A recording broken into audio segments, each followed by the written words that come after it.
ಇನ್ನೇನು ಕೆಲವೇ ಹೊತ್ತಲ್ಲಿ ಸೋಮನಹಳ್ಳಿಯತ್ತ ಮಾಜಿ ಸಿಎಂ ಎಸ್.ಎಂ. ಕೃಷ್ಣ ಅವರ ಪಾರ್ಥಿವ ತಲುಪತ್ತೆ. ಸದಾಶಿವನಗರದಿಂದ ಹೊರಟಂತಹ ಎಸ್.ಎಂ. ಕೃಷ್ಣ ಅವರ ಪಾರ್ಥಿವ ರಾಮನಗರ ದಾಟಿ ಮುಂದೆ ಸಾಗ್ತಾ ಇದೆ. ಅಲ್ಲಲ್ಲಿ 5 ನಿಮಿಷಗಳ ಕಾಲ ನಿಲ್ಲಿಸಲಾಯಿತು. ಜನ ಅಂತಿಮ ದರ್ಶನವನ್ನ ಪಡೆದ್ರು. ಇನ್ನೇನು ಕೆಲವೇ ಹೊತ್ತಲ್ಲಿ ಸೋಮನಹಳ್ಳಿ ತಲುಪತ್ತೆ. ಲೈವ್ ದೃಶ್ಯಗಳನ್ನ ಈಗ ನೋಡ್ತಾ ಇದ್ದೀರಿ. ಈ ಬಗ್ಗೆ ಹೆಚ್ಚಿನ ಡೀಟೇಲ್ಸ್ ಅನ್ನ ಕೊಡ್ತಾರೆ ನಮ್ಮ ಪ್ರತಿನಿಧಿ ನಂದನ್ ಸಂಪರ್ಕದಲ್ಲಿದ್ದಾರೆ. ನಂದನ್, ಅಂತ್ಯ ಸಂಸ್ಕಾರ ನಡೆಯುವಂತಹ ಜಾಗದಲ್ಲಿ ನೀವಿದ್ದೀರಿ, ಅಲ್ಲಿ ಏನೆಲ್ಲ ತಯಾರಿಗಳು ನಡೀತಾ ಇದೆ? ಯಾಕಂದ್ರೆ ರಾಮನಗರ ದಾಟಿ ಈಗ ಪಾರ್ಥಿವ ಶರೀರ ಹೊತ್ತಂತಹ ವಾಹನ ಬರ್ತಾ ಇದೆ. ಇನ್ನೇನು ಕೆಲವೇ ಹೊತ್ತಲ್ಲಿ ಸೋಮನಹಳ್ಳಿ ತಲುಪತ್ತೆ. ಸೊ ಅಲ್ಲಿ ಒಂದು ಅಂತಿಮ ದರ್ಶನಕ್ಕೆ ಆಗಿರುವಂತಹ ವ್ಯವಸ್ಥೆ, ಅಂತ್ಯ ಸಂಸ್ಕಾರಕ್ಕೆ ಏನೆಲ್ಲ ಸಿದ್ಧತೆಗಳಾಗಿದೆ?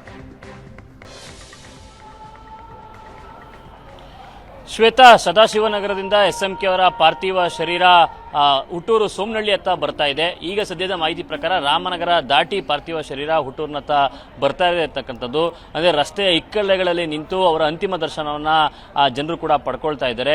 ಅವರ ಅಂತ್ಯಕ್ರಿಯೆ ನಡೆಯುವಂತಹ ಜಾಗ ಏನಿದೆ, ಇಲ್ಲೂ ಕೂಡ ಕೆಲ ಕಾಲ ಅಂತಿಮ ದರ್ಶನಕ್ಕೆ ವ್ಯವಸ್ಥೆಯನ್ನು ಕೂಡ ಮಾಡಿಕೊಳ್ಳಲಾಗಿದೆ. ಮಧ್ಯಾಹ್ನ 3 ಗಂಟೆವರೆಗೂ ಕೂಡ ಅವರ ಅಂತಿಮ ದರ್ಶನಕ್ಕೆ ಸಾರ್ವಜನಿಕರಿಗೆ, ಗಣ್ಯರಿಗೆ ಎಲ್ಲರಿಗೂ ಕೂಡ ಒಂದು ಮುಕ್ತ ಅವಕಾಶವನ್ನು ಕೊಟ್ಟಿರತಕ್ಕಂಥದ್ದು. ಅದಕ್ಕೆ ಬೇಕಾದಂತಹ ಎಲ್ಲ ರೀತಿಯ ಸಿದ್ಧತೆಗಳನ್ನು ಸರ್ಕಾರ, ಜಿಲ್ಲಾಡಳಿತ ಈ ಜಾಗದಲ್ಲಿ ಮಾಡಿಕೊಂಡಿದೆ. ಅವರ ಹುಟ್ಟೂರು ಸೋಮನಹಳ್ಳಿ, ಅವ್ರದೇ ಜಾಗ. ಈ ಸೋಮನಹಳ್ಳಿ ಇರ್ತಕ್ಕಂತಹ ಈ ಕಾಫಿ ಡೇ ಆವರಣ 2.5 ಎಕರೆ ಆವರಣ ಇತ್ತು. ಈ ಜಾಗವನ್ನು ಬಹಳಷ್ಟು ಪ್ರೀತಿಸ್ತಾ ಇದ್ರು. ಬೆಂಗಳೂರು, ಮೈಸೂರು ಕಡೆಗೆ ಓಡಾಡುವಾಗಲೂ ಕೂಡ ಈ ಕಾಫಿ ಡೇಗೆ ಬಂದು ಒಂದು ಕಾಫಿಯನ್ನು ಕುಡಿದು ಹೋಗುವಂತಹ ಅಭ್ಯಾಸವನ್ನ ಎಸ್.ಎಂ.ಕೆ ಅವರು ಇಟ್ಕೊಂಡಿದ್ರು. ಆ ಕಾರಣಕ್ಕಾಗಿ ಈ ಜಾಗದಲ್ಲಿ ಅವರ ಅಂತ್ಯಕ್ರಿಯೆ ನಡೀಬೇಕು, ಅವರ ಅಂತಿಮ ವಿಧಿವಿಧಾನ ನಡೀಬೇಕು ಅನ್ನುವಂಥದ್ದು ಅವ್ರ ಕುಟುಂಬಸ್ಥರ ಬಯಕೆ ಕೂಡ ಆಗಿತ್ತು. ಅವರು ವಿಧಿವಶರಾದ ಹಿನ್ನೆಲೆಯಲ್ಲಿ ಈ ಜಾಗದಲ್ಲಿ ಬೇಕಾದಂತಹ ಸಕಲ ರೀತಿಯ ಸಿದ್ಧತೆಗಳನ್ನು ಕೂಡ ಈಗಾಗಲೇ ಮಾಡ್ಕೊಂಡಿರ್ತಕ್ಕಂಥದ್ದು. ಅಂತಿಮ ವಿಧಿವಿಧಾನ ಏನು ಕುಟುಂಬಸ್ಥರಿಂದ ನೆರವೇರುತ್ತೆ, ಅದಕ್ಕೆ ಬೇಕಾದಂತಹ ಸಿದ್ಧತೆಗಳು ಕೂಡ ಇಲ್ಲಿ ಆಗಿರೋದನ್ನು ನಾವಿಲ್ಲಿ ಗಮನಿಸಬಹುದು. ಅಂದ್ರೆ ಕಾಫಿ ಡೇಯ ಆವರಣ ಏನಿದೆ, ಮುಂಭಾಗದ ಆವರಣದಲ್ಲಿ ಒಂದು ಸಿಮೆಂಟ್ ಇಟ್ಟಿಗೆಯಿಂದ ಒಂದು ಮಂಟಪವನ್ನು ಕೂಡ ನಿರ್ಮಿಸಲಾಗಿದೆ. ಮಂಟಪದ ಸುತ್ತ ಬಿಳಿ ಬಣ್ಣದ ಹೂಗಳು, ಹಸಿರೆಲೆಗಳಿಂದ ಅಲಂಕಾರವನ್ನು ಕೂಡ ಮಾಡಲಾಗಿರ್ತಕ್ಕಂಥದ್ದು. ಅಂದ್ರೆ ಇಲ್ಲೇ ಪಕ್ಕದ ಜರ್ಮನ್ ಟೆಂಟ್ ನೀವು ನೋಡ್ತಾ ಇದ್ದೀರಾ, ಜರ್ಮನ್ ಟೆಂಟ್ನ ಒಳಭಾಗದಲ್ಲಿ ಅಂತಿಮ ದರ್ಶನಕ್ಕೂ ಕೂಡ ವ್ಯವಸ್ಥೆ ಮಾಡಲಾಗಿದೆ. ಎಸ್.ಎಂ.ಕೆ ಅವರು ಬಹಳಷ್ಟು ಜನಪ್ರಿಯತೆಯನ್ನು ಇಟ್ಕೊಂಡಿದ್ರು. ಅವರು ಅಧಿಕಾರದಲ್ಲಿದ್ದಷ್ಟು ದಿನ ಜನಪರ ಕೆಲಸಗಳನ್ನು ಮಾಡಿದ್ರು. ಅವರ ಅಭಿವೃದ್ಧಿ ವಿಚಾರಗಳಿಗೆ ಸಾಕಷ್ಟು ಜನಪ್ರಿಯತೆಯನ್ನು ಕೂಡ ಪಡ್ಕೊಂಡಿದ್ರು. ಆ ಕಾರಣಕ್ಕಾಗಿ ಈ ಭಾಗದಲ್ಲಿ ಮಂಡ್ಯ, ಮೈಸೂರು, ರಾಮನಗರ ಭಾಗದಲ್ಲಿ ಸಾಕಷ್ಟು ಅಭಿಮಾನಿಗಳನ್ನ ಎಸ್.ಎಂ.ಕೆ ಅವರು ಹೊಂದಿದ್ದಾರೆ. ಅಷ್ಟೇ ಆತ್ಮೀಯ ಬಳಗವನ್ನು ಕೂಡ ಅವರು ಇಟ್ಕೊಂಡಿರ್ತಕ್ಕಂಥದ್ದು. ಆ ಕಾರಣಕ್ಕಾಗಿ ಅಂತಿಮ ದರ್ಶನವನ್ನು ಪಡೆಯಲಿಕ್ಕೆ ಸಾಕಷ್ಟು ಸಂಖ್ಯೆಯಲ್ಲಿ ಜನರು ಬರ್ಬೋದು ಅನ್ನುವಂಥ ಹಿನ್ನೆಲೆಯಲ್ಲಿ ಸಾರ್ವಜನಿಕರಿಗೂ ಕೂಡ ಪ್ರತ್ಯೇಕವಾದಂತಹ ದರ್ಶನಕ್ಕೆ ವ್ಯವಸ್ಥೆಯನ್ನು ಕೂಡ ಕೊಡಲಾಗಿದೆ.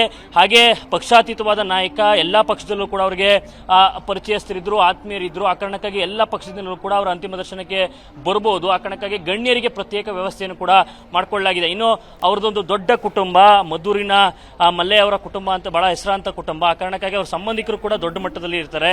ಆ ಕಾರಣಕ್ಕಾಗಿ ಅವರ ಅಂತಿಮ ದರ್ಶನಕ್ಕೆ, ಅಂತ್ಯಕ್ರಿಯೆಗೆ ಸಾಕಷ್ಟು ಸಂಖ್ಯೆಯಲ್ಲಿ ಅವ್ರ ಸಂಬಂಧಿಕರು ಕೂಡ ಬರ್ತಾರೆ.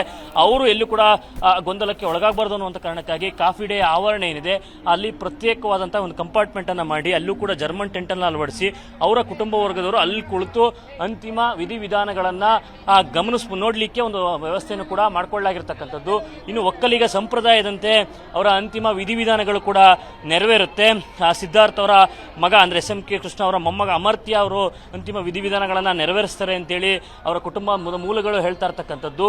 ಅಂದ್ರೆ ಗಂಧದ ಕಟ್ಟಿಗೆಗಳಿಂದ ಅವರನ್ನ ಸುಡ್ಲಾಗುತ್ತೆ ಅನ್ನುವಂಥದ್ದು ಕೂಡ ಹೇಳ್ತಾ ಇದ್ರು. ನೀವು ದೃಶ್ಯಗಳಲ್ಲೂ ಕೂಡ ಗಮನಿಸಬಹುದು. ಏನು ಗಂಧದ ಕಟ್ಟಿಗೆಗಳು ಕಾಣ್ತಾ ಇದೆ, ಅದು ಸ್ವತಃ ಎಸ್.ಎಂ. ಕೃಷ್ಣ ಅವರ ಜಮೀನಿನಲ್ಲೇ ಬೆಳೆದಂತಹ ಗಂಧದ ಮರಗಳಿಂದ ಕತ್ತರಿಸಲಾದಂತಹ ಗಂಧದ ಕಟ್ಟಿಗೆಗಳು.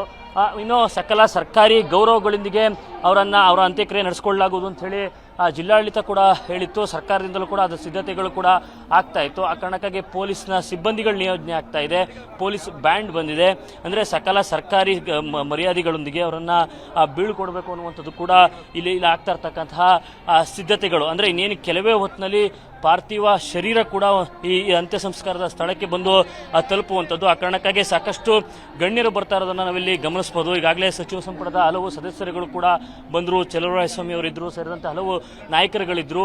ಅಂದರೆ ಈಗ JDSನ ನಾಯಕರುಗಳು, BJP ನಾಯಕರುಗಳು, ಹೀಗೆ ಸಾಕಷ್ಟು ಜನ ನಾಯಕರುಗಳು ಇದಕ್ಕೆ ಅಂತ್ಯ ಸಂಸ್ಕಾರ ಸ್ಥಳಕ್ಕೆ ಬಂದು ಅವರ ಅಂತಿಮ ದರ್ಶನ ಪಡ್ಕೊಳ್ಳೋದಕ್ಕೆ ಮುಂದಾಗ್ತಾ ಇರ್ತಕ್ಕಂಥದ್ದು. ಇನ್ನು ಸಾರ್ವಜನಿಕರು ಕೂಡ ಸರದಿ ಸಾಲಿನಲ್ಲಿ ನಿಂತು ಅವರ ದರ್ಶನವನ್ನು ಪಡ್ಕೊಳ್ಬೇಕು ಅಂತೇಳಿ ಕಾಯ್ತಾ ಇದ್ದಾರೆ. ರಾಮನಗರವನ್ನು ದಾಟಿ ಪಾರ್ಥಿವ ಶರೀರ ಕೂಡ ಹುಟ್ಟೂರು ಸೋಮನಹಳ್ಳಿಯತ್ತ ಬರ್ತಾ ಇದೆ. ಇನ್ನು ಅರ್ಧ ಮುಕ್ಕಾಲು ಗಂಟೆಯಲ್ಲಿ ಸೋಮನಹಳ್ಳಿಯನ್ನು ತಲುಪುತ್ತೆ. ಇಲ್ಲಿ ಮಧ್ಯಾಹ್ನ 3 ಗಂಟೆವರೆಗೂ ಕೂಡ ಸಾರ್ವಜನಿಕವಾಗಿ ಅಂತಿಮ ದರ್ಶನಕ್ಕೆ ವ್ಯವಸ್ಥೆಯನ್ನು ಕೂಡ ಮಾಡಿಕೊಳ್ಳಲಾಗಿದೆ. 3 ಗಂಟೆಯ ನಂತರದಲ್ಲಿ 3 ಗಂಟೆಯಿಂದ 5 ಗಂಟೆವರೆಗೆ ನಂದನ್ ಹಾಗೆ ಸಂಪರ್ಕದಲ್ಲಿರಿ.